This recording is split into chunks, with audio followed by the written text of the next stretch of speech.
Paz, Senhor, pessoal, tudo bem? Hoje a gente está aqui para mais um episódio. Hoje a gente vai tratar de um tema que foi uma sugestão de um irmão que nos acompanha, que é Entre o Mundo e o Altar. Tiago, capítulo 4, versículo 4. Olá pessoal, tudo bem com vocês? Prazer, sou o Gustavo. Estou aqui hoje apresentando com vocês, tá bom?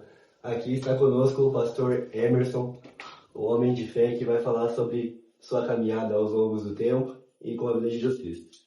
Amém? Tudo bem, pastor? Tudo bem com vocês? Tudo certo. Que prazer poder estar Prazer com é nosso. vocês aqui para junto conversarmos um pouco a respeito da palavra de Deus. Amém.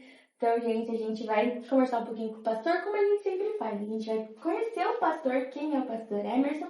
Também a gente quer saber um pouquinho como foi a sua caminhada com Cristo. Como que você iniciou a sua caminhada com Cristo? A minha caminhada iniciou muito cedo. Meus pais aceitaram Jesus quando eu tinha 6 meses e logo em seguida eles se filiaram à Assembleia de Deus do bairro Alto Alegre e pela bondade e misericórdia de Deus serviu ao Senhor ali por 46 anos. Nossa. Que glória! E foi uma vida dedicada à congregação do Alto Alegre. Com 7 anos de idade, Deus me batizou com o Espírito Santo. Ainda muito criança, conheci hoje que é minha esposa. Deus fez com que ela também nascesse dentro do Alto Alegre. E pela bondade de Deus, 24 anos de casado, servi ao Senhor 12 anos como coordenador do departamento de jovens do Alto Alegre. Fui coordenador por 6 anos do setor de número 2 e também coordenador da Almaty-Sevel, junto com o pastor Rômulo Quintino. Ficamos 1 ano juntos lá na Almaty-Sevel como coordenador geral. E hoje, pastoreando a congregação do bairro Guarujá. Que legal, pastor. Que bênção! Pastor, nessa caminhada de Jesus Cristo, a gente sempre encontra pessoas novas, né? Novas amizades, novas pessoas em espírito, em comunhão conosco, né? E queria perguntar para o senhor, quem foram pessoas que foram uma referência para o senhor, tanto forma espiritualmente, tanto forma como gente mesmo, né? Umas referências. Na verdade, eu acho que nós, como cristãos, que fomos criados num lar evangélico, o maior ponto referencial nosso são nossos pais. Sim. Quando a gente tem os pais que servem a Deus, o nosso maior referencial, ele inicia-se dentro de casa. O que vem depois é uma extensão do que é dentro do lar. Sim. Sempre quando eu tenho oportunidade, eu comento, falo para as pessoas que o maior exemplo, ele parte dentro de uma casa. Não tem como você ter um ministério sólido, não tem como você ter uma vida guiada e direcionada por Deus, se você não tem uma base dentro de um lar, onde tem um pai de oração, onde tem uma mãe de oração, aonde você aprende. Um alicerce mesmo, né? Alicerce. A gente conversa bastante aqui, em alguns episódios a gente fala que os adolescentes hoje eles precisam de uma referência dentro de casa. Não é só os adolescentes que precisam aceitar a Cristo, os pais também precisam, né? A gente precisa do apoio dos pais para incentivar os nossos adolescentes, né? Eu sempre comento quando eu prego em cultos de família que o filho ele precisa ver o pai orando. Sim. O filho precisa ver o pai lendo a Bíblia. Eu, pela bondade e misericórdia do Senhor, estou lendo a Bíblia já pela 14ª vez. Nossa, que legal. Eu, concernente a isso, foi um irmão que me despertou quando eu fui em 2017 para a consagração a evangelista. Eu dei carona para um futuro evangelista e nós conversando no carro, eu faceiro que tinha lido a Bíblia 2 ou 3 vezes na época. E ele era um senhor de idade, já falou, pois é, Emerson, eu já li a Bíblia 10 vezes. Aquilo me marcou. Eu falei, eu não posso viver lendo a Bíblia tão pouco como estou lendo. E Deus me despertou uma leitura mais constante da palavra de Deus. E nessa constância, na pandemia, que nós ficamos com as empresas fechadas, eu fiz um propósito com Deus. E na pandemia, as horas que eu tinha para trabalho, que eu não estava trabalhando, me dedicar a ler a Bíblia. Então, comecei a ler a Bíblia na pandemia, aproximadamente 12 horas por dia. Eu entrava dentro do quarto da minha filha, só saía na hora do almoço e na hora da janta, café da tarde, alguma coisa, e voltava a ler. Consegui ler a Bíblia em 39 dias. Foi um recorde para mim, foi assim, uma alegria muito grande. Uma verdadeira conquista, né? Foi uma conquista. E toda vez que eu leio a Bíblia, me traz uma alegria, uma felicidade muito grande, porque cada dia Deus nos mostra coisas novas, e isso faz com que a gente cresça, isso que é crescer na graça e no conhecimento. Sim, acredito que isso deve ter sido uma experiência para o pastor assim, maravilhosa, né? Mas assim, pastor, qual foi assim, uma experiência que você teve com Deus que vai ficar marcado para você assim, para sempre no seu coração? Existe algo que até me emociona quando eu falo, que ainda quando eu era muito adolescente, muito criança na verdade, eu tinha aproximadamente uns 6 para 7 anos, eu não tinha, fui numa manhã missionária com a minha mãe e meu pai, e na época se juntava muita gente para fazer e não cabia na nossa igreja sede em Cascavel. Então era feito no ginásio Ciro Nardi. Sim. E ali a gente ia, e naquela manhã missionária meu pai e minha mãe não tinham uma oferta para entregar. Aí minha mãe olhou para o meu pai e me entregaram para a obra de Deus. Nossa, E aquela entrega, ela marcou minha vida. Porque eu vi que ali iniciou-se um processo de Deus na minha vida. Eu sempre comento, isso é um processo de Deus. Na verdade, a chamada para o ministério, ela não dá no momento que você é entregue pelo seu pai, sua mãe, ela não se dá no momento da consagração. Ela dá-se ainda quando você está sem forma no útero da sua mãe. Como Deus, quando chamou o profeta Jeremias, Deus falou a Jeremias, antes que você fosse formado no ventre da tua mãe, eu te conheci. E as nações eu te dei para o profeta. Então, o que vem após isso é só um cumprimento da promessa que Deus já fez para você. É aquela história, né? Deus está desde o princípio conosco, né? Na verdade, mesmo ele estando dentro do princípio conosco, ele dá ao homem o livre-arbítrio. Do homem escolher viver uma vida com ele ou distante dele. Então, é uma opção que Deus dá. E eu posso dizer que eu escolhi a melhor. Viver com Deus. A melhor coisa que a gente pode fazer é viver a nossa vida com Deus, É verdade. Bom, pastor, no nosso dia a dia, a gente, né, vai de algumas pessoas um para outras, né?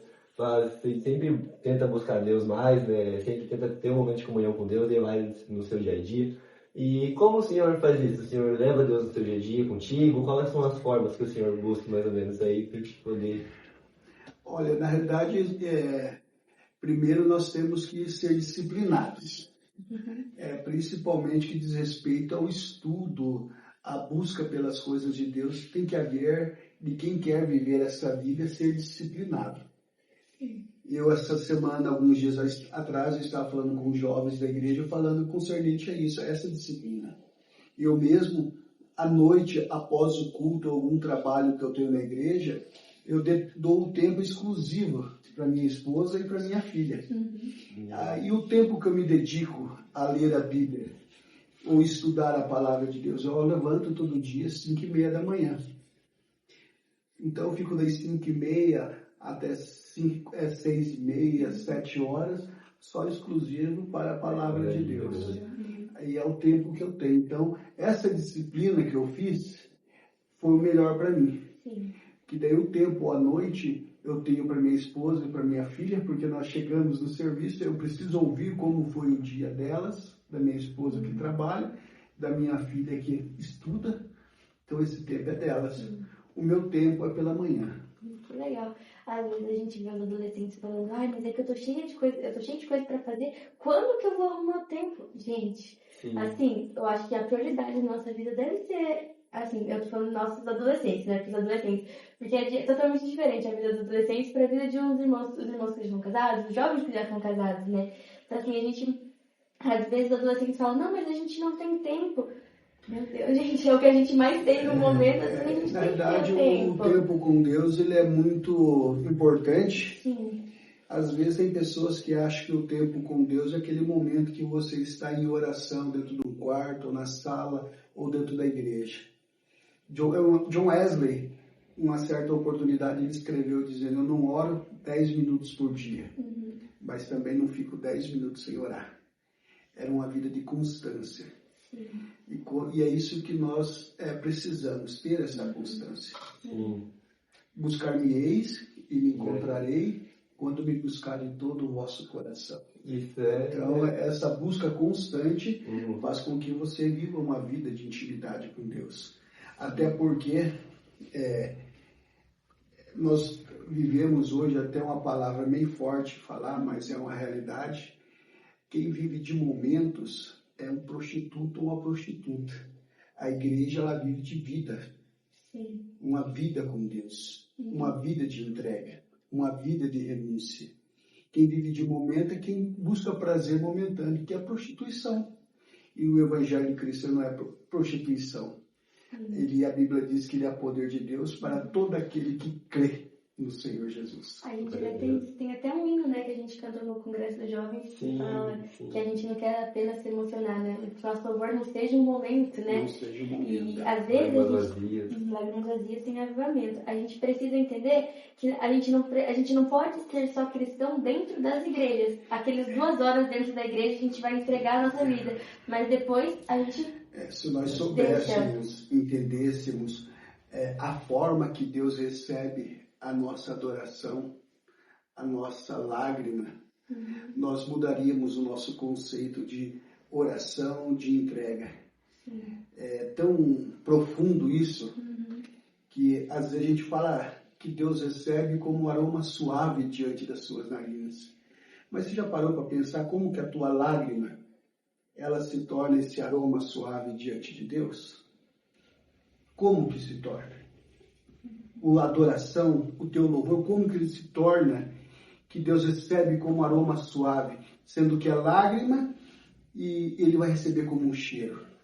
Como que acontece no mundo espiritual? A Bíblia diz que debaixo do trono de Deus existe um altar de pedras afogueadas, aonde Lúcifer, antes da queda, ele ficava ali.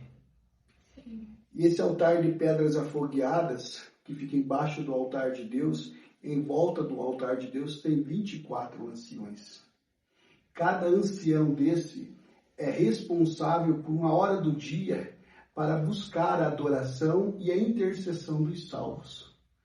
Aí o ancião da hora do dia com a taça, ele recebe, coloca-se a oração dos salvos como água, como lágrimas, adoração, e ele vem e ele despeja embaixo do altar de Deus, aonde tem as pedras afogueadas.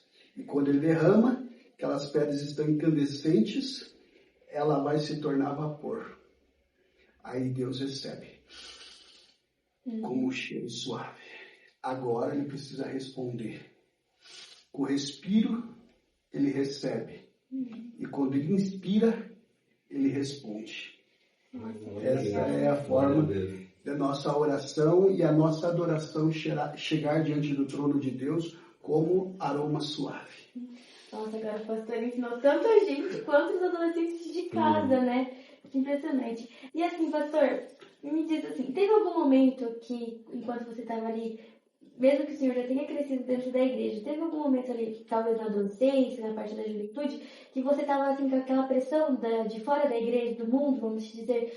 O que você fez assim para se manter firme e falar, não, eu quero Cristo, a minha vida vai estar firmada aqui para sempre? Na verdade, todo homem, toda mulher, a Bíblia diz que ele tem inclinação pelas coisas da carne. É natural do ser humano essa inclinação pelas coisas da carne. Eu, por inúmeras vezes, tive esse desejo, tive essa vontade, mas baseado na minha experiência, ainda na minha infância, fez com que eu permanecesse na casa de Deus. Um dos grandes problemas da nossa geração é a falta de experiência ainda na infância ou na adolescência.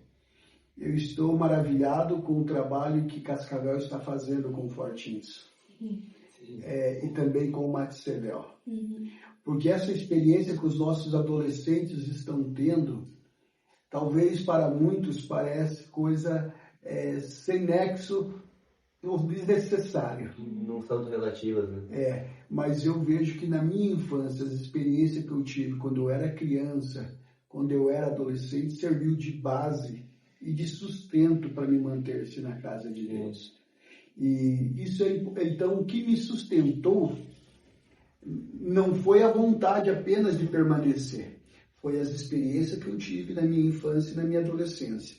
Então, a orientação que eu dou a cada adolescente: busque experiência com Deus, crescei na graça, crescei no conhecimento, buscar ao Senhor em todo o tempo e fora de tempo, a Bíblia diz. Então, essa busca vai fazer com que vocês tenham uma base para uma vida futura com Cristo.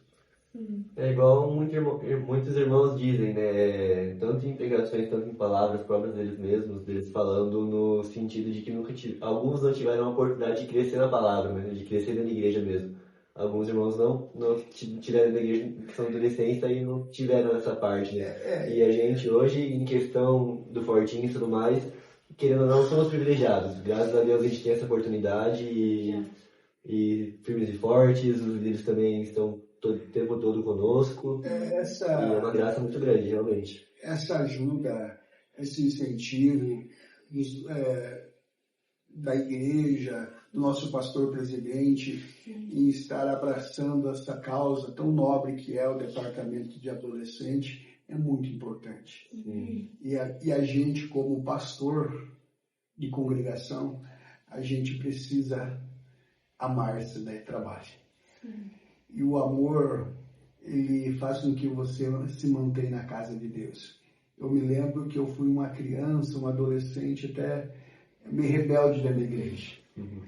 Mas nunca me jogaram para fora. Sim, às vezes adolescentes, igual o pastor falou, igual o Gustavo falou, a gente está tendo a oportunidade, a gente está em quantos? Deve estar uns 1.500 adolescentes, para mais no campo de Cascavel hoje, né? Bem grande mesmo. E daí, a gente tá tendo essa oportunidade, a gente está ali, a gente teve o nosso congresso Fortinho geral. Foi uma bênção que cultivação de graça também que o pastor Eliseu foi uma bênção. Então, assim, a gente está tendo a oportunidade, só que muitos não estão abraçando a oportunidade que a gente está tendo. Quantas cidades vizinhas vieram para ver o nosso trabalho porque queriam ter adolescentes para fazer o que está sendo feito em Cascavel e em outras cidades? Então, assim, a gente precisa abraçar. Os adolescentes, eles precisam, assim, não, eu tô com a oportunidade, então eu vou buscar. Eu vou fazer jus à oportunidade. Eu vou realmente, assim, usar até o último da oportunidade que eu tenho. Eu tive presente no congresso e também tive a oportunidade de estar no culto de ação de graça. Sim. Que coisa linda é você ver adolescente com essa chama, esse desejo. Eu comento, eu sou apenas um graveto, mas quero estar sempre aceso. Sim. Para que, através de mim, pessoas sejam incendiadas. E nós começamos um trabalho de avivamento. Nós estamos numa campanha que o nosso pastor presidente colocou a respeito de salvação de alma e batismo com o Espírito Santo. Oração profunda mesmo. E nós estamos assim, vamos experimentar, eu tenho plena convicção disso, que nós iremos experimentar o melhor tempo. Sim.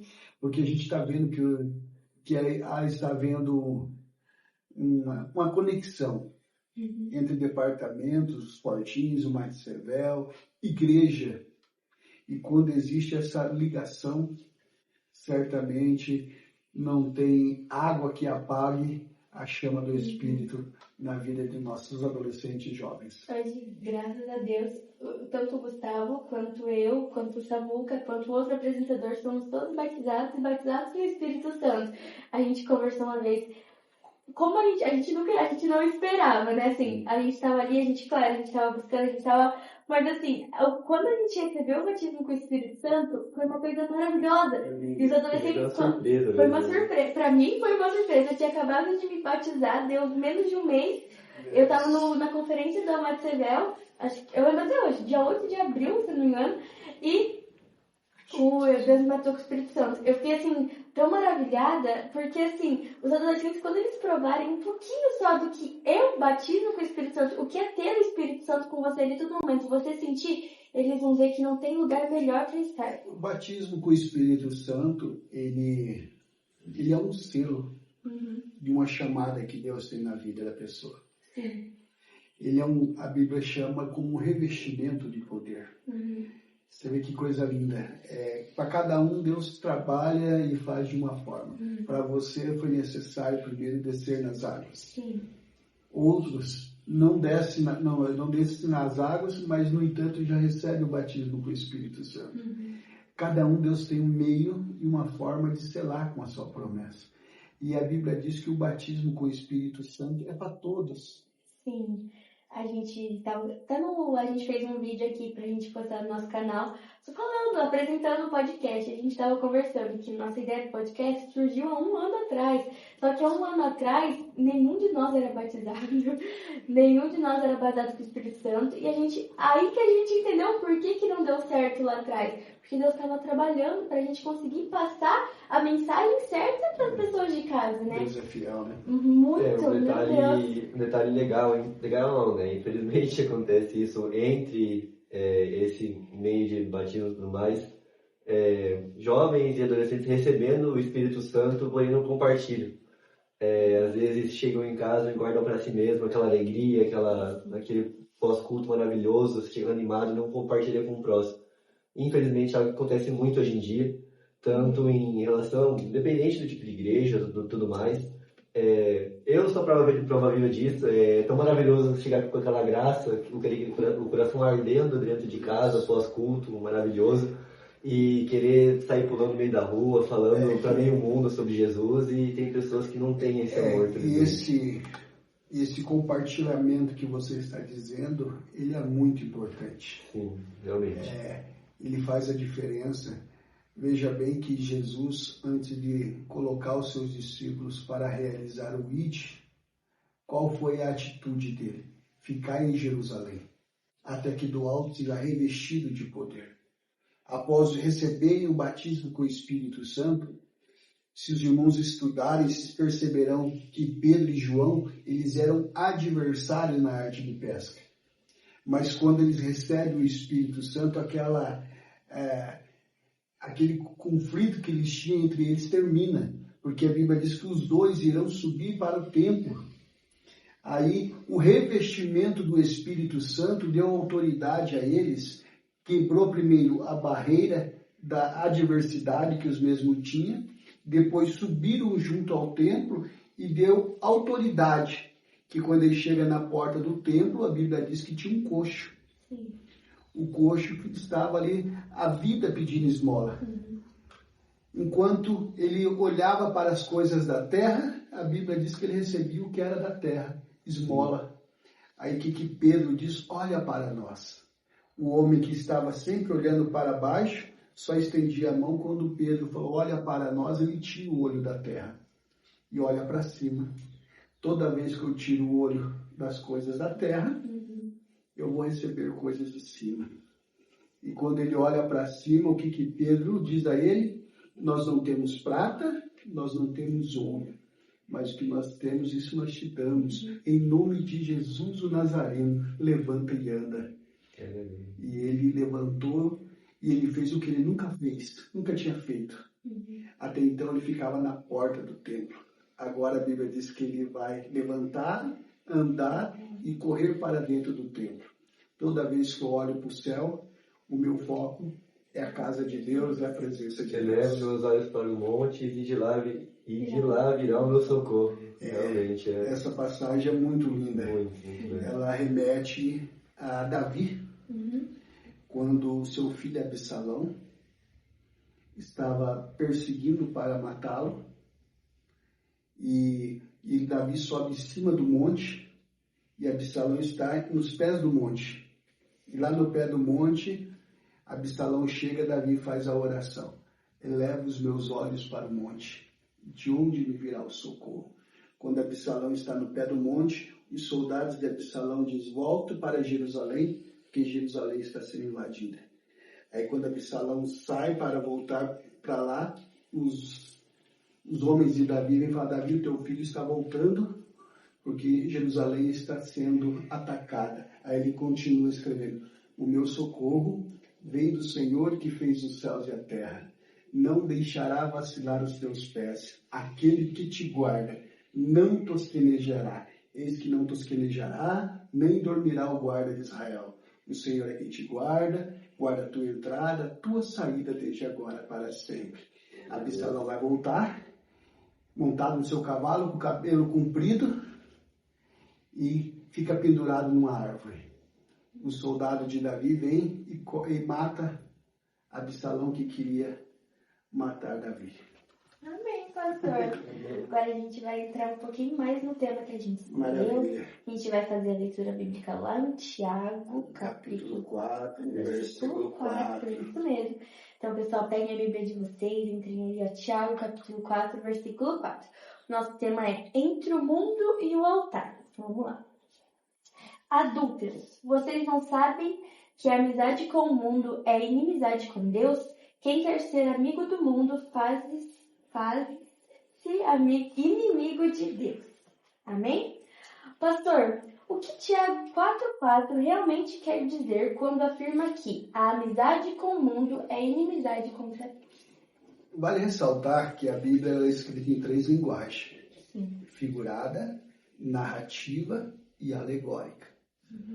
Se nós olharmos pela forma narrativa que esse texto está escrito, ele está direcionado a Israel. Está direcionado às 12 tribos de Israel. Agora, se nós olharmos para a forma figurada, ela está dizendo para a igreja. Nós somos Israel de Deus hoje. Nós estamos no período da graça. E se nós olharmos para a forma alegórica do texto, alegoria, o que ele está usando é o quê? É a prostituta. É um prostituto. Dizendo que a forma que Israel estava vivendo, ora vivia com Deus e ora vivia com o mundo. E aqui, o que o escritor coloca, falando a respeito de adúlteros e adúlteras, não sabe vós que a inimizade, que a amizade com o mundo é inimizade contra Deus? Ele está advertindo. É uma palavra, é uma pergunta, mas, no entanto, já carregado de uma resposta muito profunda. E a resposta é: portanto, qualquer que quiser ser amigo do mundo, constitui-se inimigo de Deus.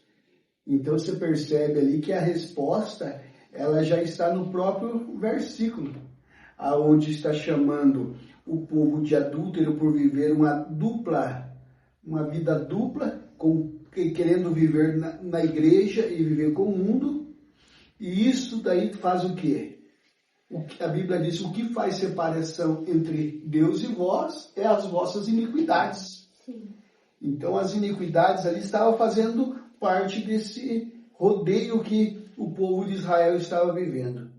Agora o escritor vem dizendo que qualquer que quiser ser amigo do mundo, constitui-se inimigo de Deus.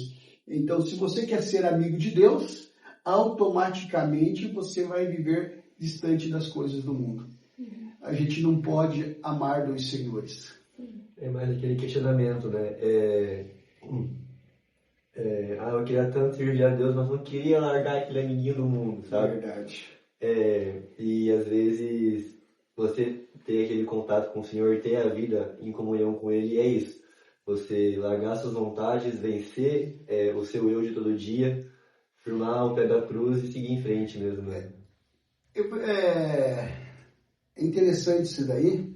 Se você olhar lá a primeira carta do apóstolo João, capítulo de número 2 e verso 15, a Bíblia vai dizer: não ameis o mundo, nem o que no mundo há. Se você ama o mundo, o amor do Pai não está em você. Ou seja, se eu estiver com o meu coração preso nas coisas do mundo, eu não vou conseguir amar a Deus. E é tão profundo isso, que o nosso culto, ele tem que ser uma oferta, uma entrega. E Deus nos deu esse exemplo. A Bíblia diz que Deus entregou o seu Filho antes da fundação do mundo. Ou seja, Deus foi que nos ensinou a como prestar um culto. Nosso culto, nós muitas das vezes estamos invertendo os valores. O culto, ele não é uma busca. O culto, ele é uma entrega. Eu não posso ir para buscar, eu tenho que ir para entregar. Deus nos deu exemplo de culto no céu, entregando o seu Filho antes da fundação do mundo, e ele também nos deu um exemplo quando ele foi visitar Adão no jardim. Adão pecou. Ele fez o primeiro sacrifício na terra. Então, o culto, a nossa vida, ele precisa ser uma entrega, não uma busca. Quando eu inverto o propósito fundamental de uma vida cristã, eu automaticamente fujo dos padrões de Deus. Até porque, a partir do momento que eu entrego a minha vida a Deus, eu não tenho mais vontade própria. Sim. Não mais vivo eu, mas Cristo vive em mim. A vida que agora vivo, eu não vivo na carne, mas vivo no Espírito.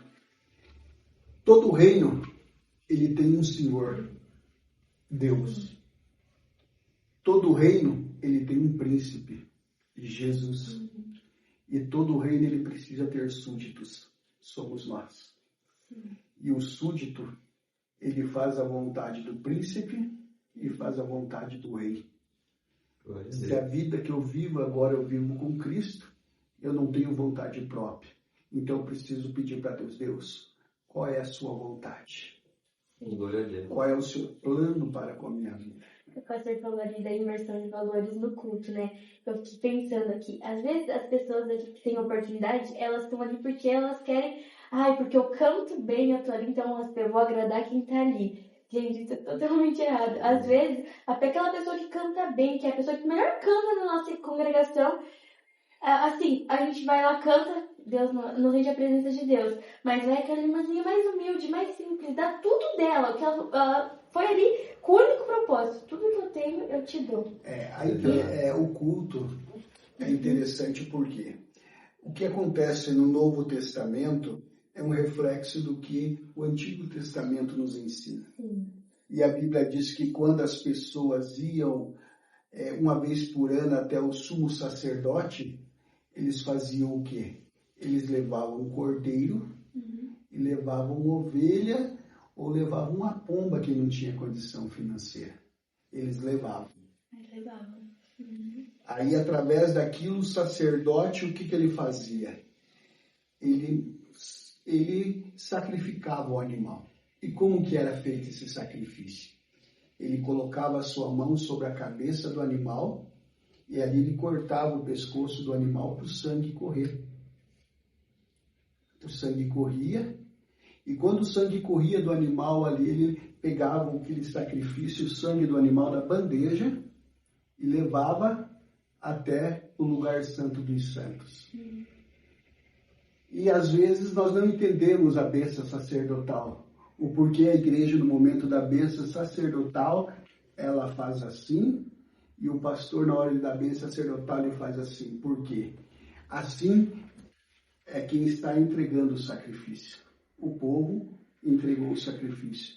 E o sacerdote, quando entrava no santuário de Deus, ele entrava com as mãos assim, com o sacrifício do povo. Agora, quando ele saía, era sinal de que Deus tinha ouvido e respondido a oração. Ele saía assim e dava a bênção e abençoava o povo. Legal. Tô gostando muito. Pastor, tá ensinando tanto a gente quanto o pessoal de casa. Todo mundo Amém? mesmo, né? Bom, pastor, essa pergunta ela é um pouco mais, como posso dizer, um pouco mais questionativa, tá bom? Ok. Na prática, quais são as formas mais comuns em que os adolescentes acabam se tornando amigos do mundo sem perceber? Aquele atrativo meio errado que a gente fala. É aquela né? coisa lá, mas se eu fizer isso não vai dar nada. Daí quando Sim. vê, já tá lá no meio. Um dos grandes problemas dos adolescentes estar se enveredando por esse lado são vários gatilhos que são dispersos ou deixados à vista deles. Entre eles, a amizade com o mundo. E a ausência de uma paternidade, de um pai e de uma mãe acompanhar o seu filho. O problema hoje é que os filhos usam o celular e muitas das vezes o pai e a mãe não têm uma senha dele, não têm acesso. Exato. Enquanto o filho mora dentro da casa do pai, o pai e a mãe, ele tem que ter acesso a tudo que o filho acessa. E essa ausência de acompanhamento são gatilhos que muitas das vezes estão sendo deixados e está fazendo com que nossos filhos tenham acesso a muitas coisas desnecessárias ou ainda coisas que não pode ser visto ou não deve ser visto. Então, são gatilhos, né? E a igreja também ela tem a sua participação nisso. Nós, como pastores, líderes de departamentos, tem que viver uma vida de aconselhamento, uma vida de preocupação com o departamento e com os seus liderados. Começou a faltar, estou sentindo a tua falta. Você é importante aqui. O que está acontecendo, filho? O que está acontecendo, filha? Estou tendo algumas experiências concernente a isso, porque eu ando, assim, na congregação, extremamente preocupado. Eu vejo que alguns ficam um final de semana sem aparecer, eu já mando mensagem, senti a sua falta no culto. Eu acho que a igreja também ela tem a sua participação concernente à permanência dos adolescentes dentro da igreja. Às vezes é uma palavra mal colocada, ou às vezes até uma brincadeira de mau gosto de outro adolescente, que faz com que outro se disperse. E ali a igreja é a mãe, é onde tem que abraçar e dizer, filho, nós estamos contigo, vamos te ajudar. É aquele zelo, na verdade mesmo, o né? zelo. Tanto pelas suas ovelhas, tanto pelos seus próprios liderados, né? Às vezes, dentro da igreja mesmo, ocorre ofensas entre irmãos e alguns se distanciam por conta disso. E eu tenho, em minha opinião, que dentro disso, o pastor ou seu próprio líder mesmo tem que estar intervindo no meio já para poder evitar ocasiões e também aconselhar e mostrar o que é certo. Às vezes, assim, não é problema nem na liderança. Sim. Às vezes é um problema dentro da própria casa. Da própria casa. O Gustavo falou que eu ia falar. Às vezes, a gente, agora, no hoje, vamos colocar assim, no momento que a gente está vivendo, a gente vê muitos líderes que às vezes não têm postura de líder dentro das nossas igrejas. Claro que a gente fala isso, que o pastor não vai colocar qualquer pessoa na frente de um grupo. Nunca na vida. O pastor vai orar, vai buscar, vai falar assim, não, agora eu vou colocar você porque Deus me mostrou que eu tenho que colocar você. Mas às vezes, a nossa liderança, ela precisa entender que não é todos, eu vou colocar na parte dos adolescentes, não é todos os adolescentes que a gente tem que tratar da mesma maneira, porque a gente tem que ter uma maneira diferente de trabalhar. Cada um é único, né? Justamente, cada um tem aquela coisinha, hoje eu sou maestra do grupo de adolescentes da nossa igreja. E às vezes eu fico assim, não, Isa, eu não vou poder trabalhar com o Gustavo da mesma maneira que eu trabalho com o Samuel. Tem que cuidar. E às vezes os líderes, eles acabam assim, não, todo mundo é igual, é um grupo unido, então a gente vai tratar todo mundo igual. E às vezes eles mesmos acabam afastando o grupo, às vezes tá aquela cobrança, igual o pastor falou, a gente tem que ir atrás das pessoas que não estão vindo. Aquela cobrança, não, a gente tem que fazer, mas se a pessoa falta uma semana, um mês, não tá nem aí, mas tá cobrando. A gente tem que ter o que o apóstolo Paulo ensinou, que haja em vós o mesmo sentimento que houve em Cristo Jesus, que sendo Deus, não usou por usurpação ser igual a Deus, mas aniquilou-se a si mesmo, tomando forma de servo, fazendo semelhante aos homens. O problema é que às vezes algumas lideranças acham que está num patamar mais elevado. Sim. E tratam os liderados como se fosse o resto. Uhum. E na realidade não existe isso, porque nós fazemos parte do mesmo corpo. E a ausência às vezes, do menor membro que seja, ele vai fazer falta. Vai. E esse sentimento que Cristo teve, nós precisamos ter. Uhum. De amor, de entrega, de gratidão até pela confiança que Deus nos confiou em determinado departamento, seja ele o maior departamento ou o menor, eu preciso ser grato. Sim. E a forma de eu mostrar gratidão a Deus é eu entregando o meu melhor. Uhum. Exatamente. E assim, pastor, quando a gente fala que às vezes a gente acaba não percebendo que a gente está fora da igreja, às vezes a gente tá tão ali naquela, e principalmente adolescente, porque a gente convive com a maioria das pessoas não são cristãos, né? Assim, eu vou falar da minha experiência. Na minha sala de aula eu tenho 200 alunos, é muita gente. Se assim, 5% vai na igreja, frequenta e conhece a Cristo verdadeiramente, é muito. Como a gente pode perceber que a gente não está só caminhando, assim, indo em caminho para fora da igreja, mas a gente já está lá fora, a gente já não está assim, meu Deus, a gente está muito distante do altar do que a gente imagina. O que vai demonstrar isso é quando você perdeu o interesse na leitura da Bíblia, quando você perdeu o interesse pela oração, quando as tuas prioridades não for mais as coisas do céu. Porque a Bíblia diz, buscar primeiro o reino de Deus e a sua justiça. E as demais coisas vos serão acrescentadas. Quando eu mudar o meu foco, quando eu ver que o meu foco está sendo mudado, é porque eu estou saindo do propósito. Uhum. Aí é melhor você viver um propósito de Deus do que viver um processo.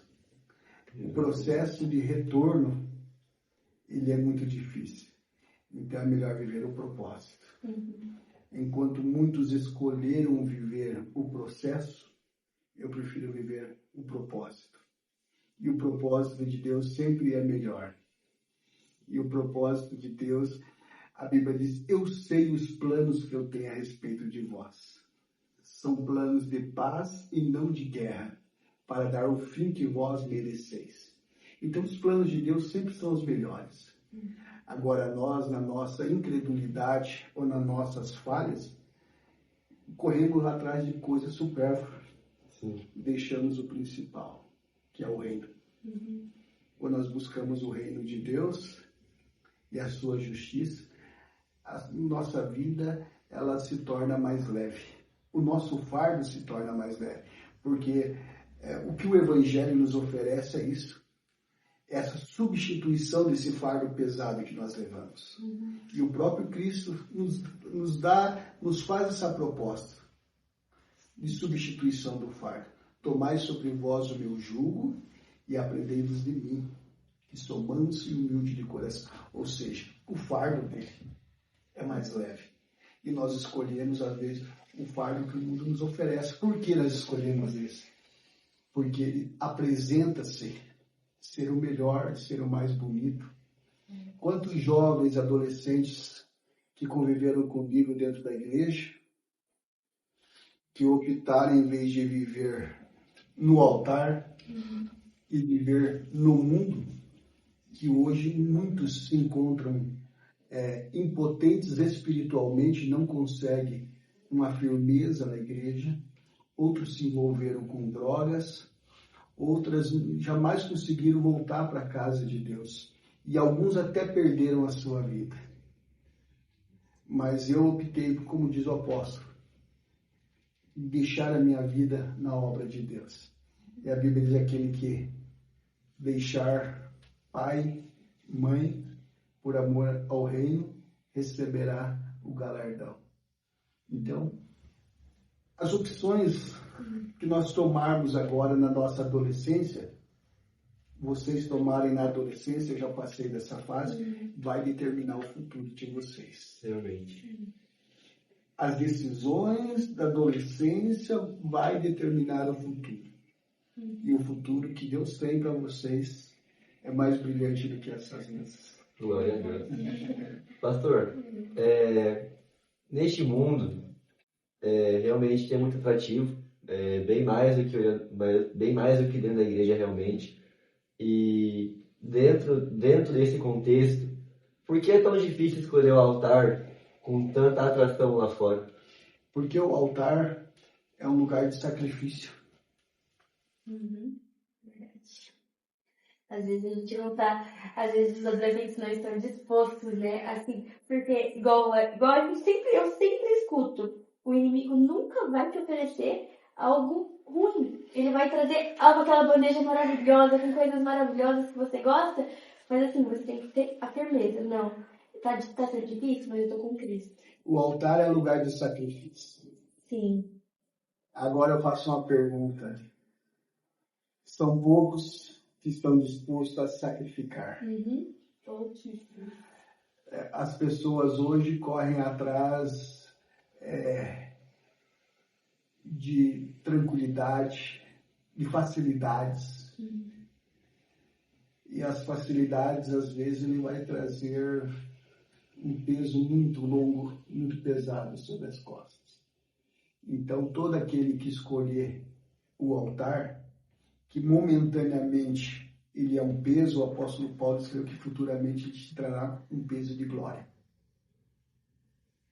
Então, é melhor o sacrifício no altar do que uma vida inteira sacrificada.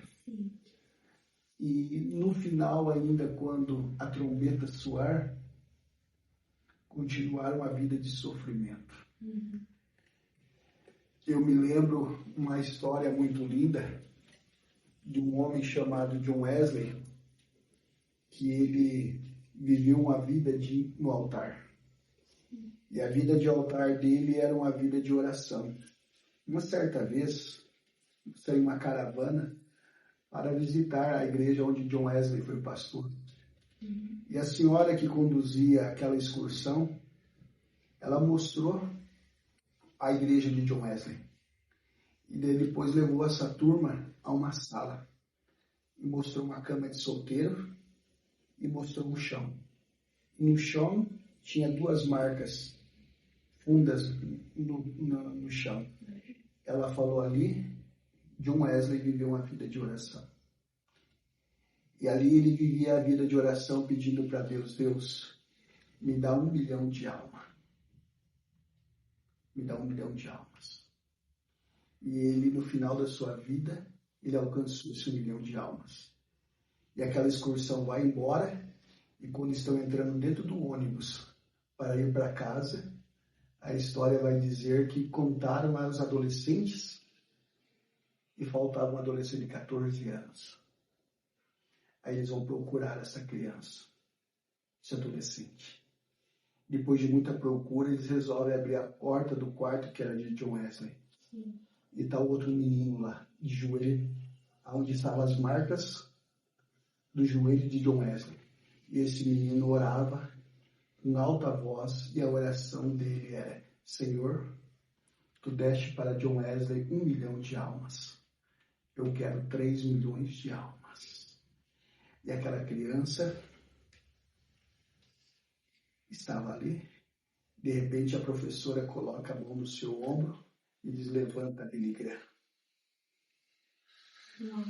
E Billy Graham, no final da sua vida, ganhou 3 milhões de almas para o Senhor Jesus Cristo. É viver uma vida no altar. No altar. Nossa, é muito... assim, às vezes a gente escuta de adolescentes falando que mas por que eu vou perder a minha vida? Porque eu tenho a minha adolescência inteira, eu tenho a minha juventude inteira. Mas por quê? O que a vida lá fora vai te trazer? Eu fico com a palavra de Davi.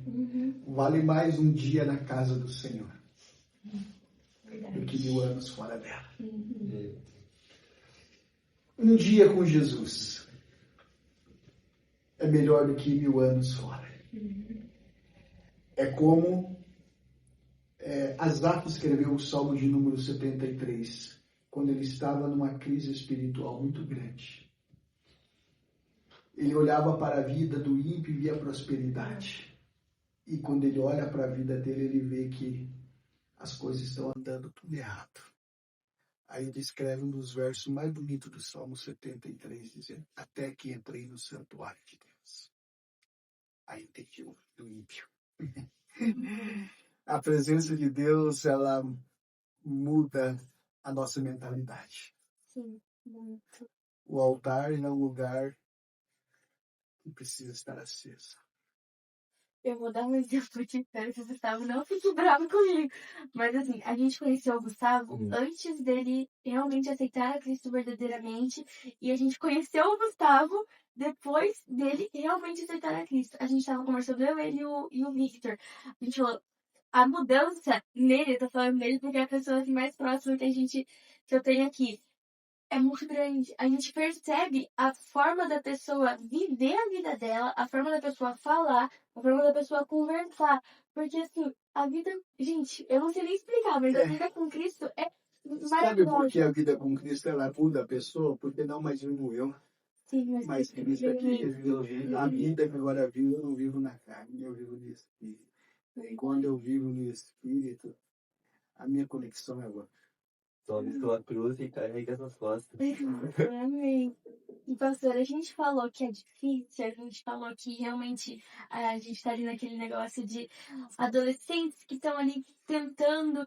Qual que é o seu conselho para os adolescentes que querem realmente viver uma vida no altar e se desligar totalmente das coisas do mundo? É buscar o reino de Deus. Eu tenho muitas experiências, inclusive quando eu falo, algumas delas assim traz na lembrança. Você falou que você logo após o batismo nas águas, você foi batizado com o Espírito Santo. Sim. Eu me lembro ainda que quando eu desci nas águas, meu pai não tinha carro, era um senhor muito humilde.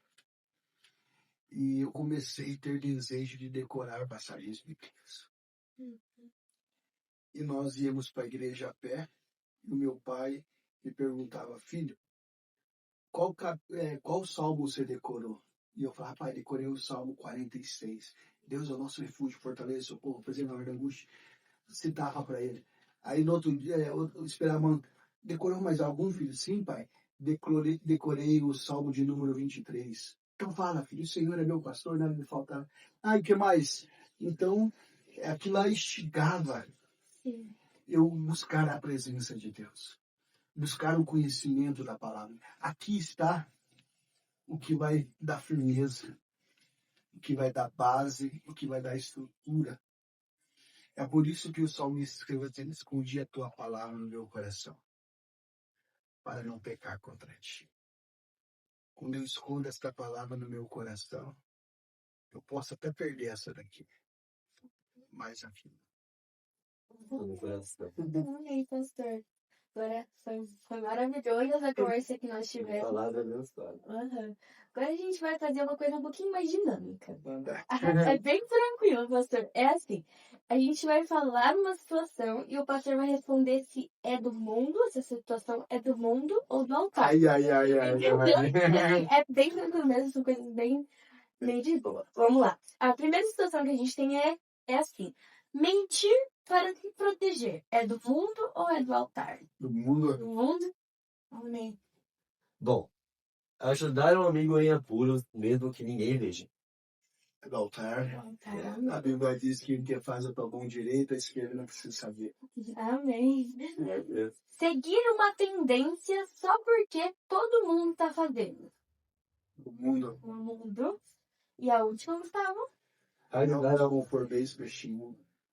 Vai transformar-vos pela renovação do nosso entendimento. Exatamente. Para que possa experimentar qual seja a boa, a santa, perfeita e agradável vontade de A Deus. palavra de Deus é a resposta. Ajudar alguém que te magoou sem esperar desculpas. É do altar. É altar, né? Você imagine se não fosse do altar, o que seria quando o ladrão da cruz chegasse lá. Eu sempre comento que Jesus não era religioso. Nós temos que cuidar com a religião. A religião, ela mata. Um grande exemplo disso, para nós encerrarmos, é que a religião mata, porque a religião dizia que criança não podia entrar no templo. As crianças estão vindo perto de Jesus, e Jesus vai pegar, vai passar a mão na criancinha, vai deixa vir aí as criancinhas, porque delas é o reino dos céus. A religião vai dizendo que mulher pega em adultério deveria ser apedrejada. Jesus escreve na areia que não tem pecado, atira a primeira pedra. A religião dizia que o cobrador de imposto não poderia entrar no templo. Um Zaqueuzinho da vida vai descobrir que Jesus vai passar. Ele sobe no árvore. E quando ele sobe na árvore, Jesus vai olhar para ele e vai dizer: você não pode entrar na minha casa, hoje eu vou entrar na tua. Desce da árvore, que hoje me convém pousar na tua casa. O ladrão da cruz. Glória a Deus. O céu foi inaugurado, não foi com alguém de terno e gravata. Um ladrão da cruz olha para Jesus e diz: se tu és o Cristo, desce da cruz. Salva-se a ti e a nós mesmos. O outro ladrão vai olhar para Jesus e vai falar: nós estamos aqui porque nós merecemos. Este homem é justo. Lembra-te de mim quando entrares no teu reino. O que Jesus vai falar para ele? Hoje mesmo estarás comigo no paraíso. O paraíso foi inaugurado com um ladrão. Nós não somos melhores e nem piores. Agora, tem pessoas que dizem: para mim entrar no céu, eu preciso me batizar nas águas. O batismo das águas é fundamental para o batismo, mas não é essencial. Porque antes de eu ser batizado nas águas, eu já recebi o Espírito.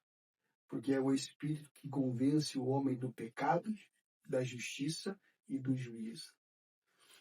Eu sou levado pelo Espírito, o Espírito entra no Emerson. O Emerson é convencido do seu pecado. O Espírito me leva até Cristo. Depois, Cristo, como não é egoísta, ele vai me devolver para o Espírito. Aí eu vou ser batizado pelo Espírito Santo. Eu vou falar em línguas. Amém. A gente queria agradecer essa presença por ter vindo aqui. E pra gente finalizar, pastor, a gente gostaria que você orasse por nós, pelo pessoal que está em casa, pra gente finalizar com chave de ouro. Minha oração pra gente é fechar com chave de ouro. Estou muito obrigado por essa oportunidade que vocês me deram de falar um pouquinho da palavra de Deus. Eu amo falar a Bíblia.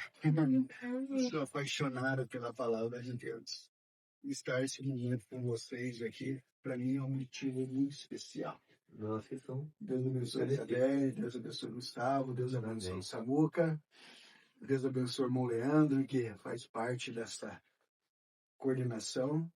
O desejo do meu coração é que Deus prospere este canal. Amém. E que aqui seja uma porta aberta onde milhares e milhares de vidas sejam alcançadas pelo poder desta palavra maravilhosa, que certamente está sendo recebida nos céus e ouvida aqui na terra. Amém, pastor. Eterno Deus, querido Pai que estás no céu, eu quero te louvar, Jesus. Eu quero agradecer ao Senhor por essa rica oportunidade que o Senhor me deu. Quero agradecer ao Senhor pela vida da Isabelle, pela vida do Gustavo, do Samuel, do Leandro, pela vida dos teus servos, Senhor, que estão na frente deste trabalho, aonde talvez o início começou pequeno.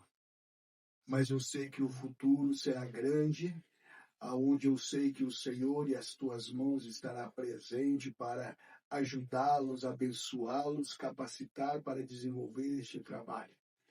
Que aonde, Senhor, as nossas vozes chegarem, que seja, Senhor, para abençoar a vida de cada ouvinte, de cada um que irá assistir, e que as tuas mãos de misericórdia estejam sobre cada um, fazendo aquilo que apraz ao Senhor. Em nome de Jesus. Amém. Amém. Glória É a isso, Deus. pessoal. Fiquem aí com o nosso. Espero que vocês gostem, né? Não esqueçam de compartilhar o nosso podcast e até a próxima. É nóis. Deus abençoe.